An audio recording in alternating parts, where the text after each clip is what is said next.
সানাই বাজলো শেখ এলো শুভ তিথি, রাজার ঘরে ছোট্ট রানী এলো পদ্মাবতী, এলো রানী পদ্মাবতী। রাজার আরো 6টি রানী ছিল না সন্তান, পদ্মাবতী কোল আলোতে মিলল সমাধান। বছর যেতেই জন্ম নিল 7 ছেলে 1 মেয়ে, চায় খুশির আকাশ কালো মেঘে গেল ছেয়ে। হিংসেতে যায় জ্বলে পুড়ে বাকি 6টি রানী, চুক্তি করে ঘটায় ওরা 7 কুমারের হানি। সুযোগ মতো 7 ছেলেকে মাটিতে দেয় পুঁতে, বাঁচে একা পারো তারা পায় না তাকে ছুতে।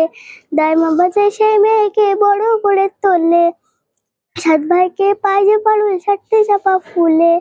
এত কিছুর পরেও রাজার বিপদ যে কাটে না, সূর্য নগরে সুখের সূর্য আর ওঠে না। হিসাবই বাদ দিচ্ছে তার প্রেমের কাহিনীতে, পারুল বোন কি পারবে 7 ভাই চম্পাকে জাগাতে।